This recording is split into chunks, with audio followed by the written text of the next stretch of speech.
Today's Cardinal lesson is about Medicare penalties. And you say just the word penalty. When we were getting ready for this video, I asked the group I'm working with, can you think of a positive connotation for the word penalty? And we were a little stumped, and one of the ladies came up with, well, it's when the other team gets a penalty. I kind of like that. So the parallel that I'm drawing, so does that mean that when other people get Medicare penalties, as long as you don't get them or I don't get them, it's a good thing? And obviously not. So the Medicare penalties is this word, and just the use of this word penalty when people are looking at it and when you're studying about Medicare, it scares people. I mean, that's my experience. I serve people calling in and we're helping them get signed up for Medicare. And many people delay their Medicare sign up because they're still working or their spouse is still working and they have other what is called creditable coverage. So they've got health insurance somewhere else and they don't need all the parts of Medicare, and so they want to be sure, am I going to get penalized? And they start reading this stuff. It can be confusing, and they're understanding like, you know, gee, I can delay Medicare Part B or I can delay Medicare and stay on the group insurance, but am I going to pay these penalties, you know, and afterward? And this whole penalty word terrifies people. And so what I'm going to do today is just put some context around these and explain what are we really talking about here. So the two places there's penalties is it's for late sign up on Medicare Part B and for late sign up on Medicare Part D.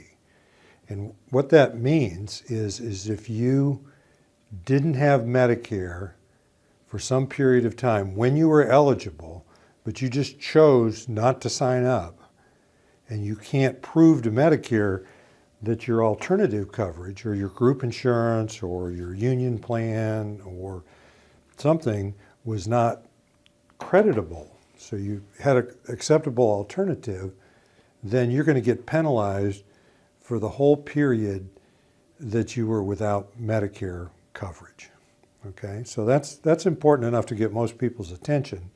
And these penalties as well last for life. Like I can think of an example of a client of mine who is very well-to-do and still working, in her 70s.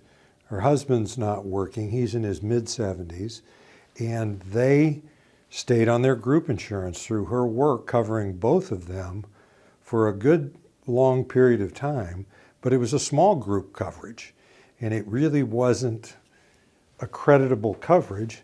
They were paying an astronomical amount of money, but they were just kind of going along and not really paying attention to all this stuff.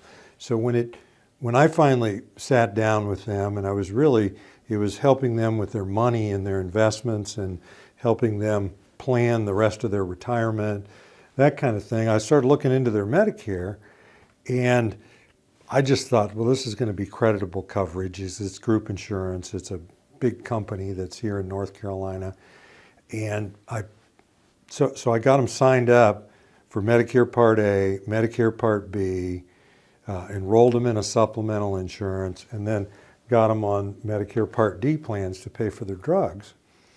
And that wasn't of a lot of consequence to them because the premium for the supplemental coverage was, in their eyes, $100, $150 a month each. They just weren't even paying attention to the fact that that was less than the $1,500 a month they were paying for this group insurance. So as we're just going along, then she gets a letter in the mail telling her Part D is going from like $20 a month to like $90. And then he gets the same letter like a couple weeks later, and that was all over this Part D penalty because they didn't have prescription drug coverage or creditable prescription drug coverage, and that penalty is 1% of the base premium for Medicare Part D, which is $33 a month.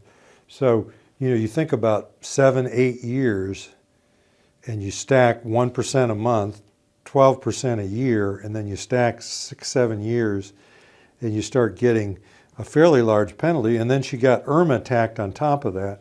They were very upset, and there was absolutely nothing they could do about it. Now, we tried to appeal and it didn't work because their coverage just flat wasn't creditable. A lot of our appeals do work.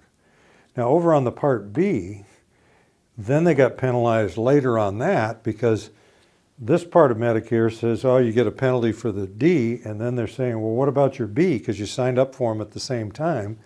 And the B, it's a little bit different. It's 10% increase in the Part B premium, which is $148.50 a month. And you start stacking 10% a year for 5, 6, 7 years, you got 50, 60, 70% on top of this. Plus they had to pay IRMA because they're high income. And it's hard to feel sorry for these people, but they were just asleep at the wheel. They weren't any more scared of this stuff because they didn't even know about it. Many people that are turning 65 come to us for consulting, and they come in with like what they already got, what they've already learned, and they usually find these videos helpful and a consultation with us helpful because we really just explain and demystify all this stuff. Because if you're still working or your spouse is still working and you have acceptable group insurance, it's at an acceptable premium and out of pocket for you, you can go on for years. Many people are working past 65. We just need to check if what you have is going to meet this creditable standard. And most do, unless it's a small group. So the other interesting point I want to put up with this is that one of the ladies working with me, she looks at this and she says, well, you got Part B up there and you got Part D. Where's Part C? I mean, what happened to that? And where's Part A? Yeah, and isn't there a Part E? No, it's Plan E. And no, they skipped over that one. And it just, that's what a lot of people coming in to see us do is they look at one piece of this and it's confusing. It's just got a lot of different words and amounts, and you got things coming in and penalties and costs and the need for supplements, and then they bump it up a level and they're trying to put it in how they understand, like where's Part C and does it have a penalty? And so what I'm going to say to that is this stuff is just confusing, and Medicare never intended it to be confusing at all. It just kind of, there in the beginning there was Part A and Part B, and then Part C didn't come around till about 2005, and that's when they came out to an alternative to Medicare. And then Part D came out at the same time. It was the first time seniors had prescription drug coverage. And so you've got all these different things happening with Medicare and all these different parts and costs associated with them and rules as to when to sign up. All that leads to, we provide consulting to people. We do it in all 50 states in the District of Columbia. We're a small family agency. We're not a call center. And if you want to give us a call, we'll be glad to speak with you. And we can do it between the hours of 9 a.m. and 6 p.m. Eastern Time. So that means if you're in California, you need to call us before 3 o'clock your time.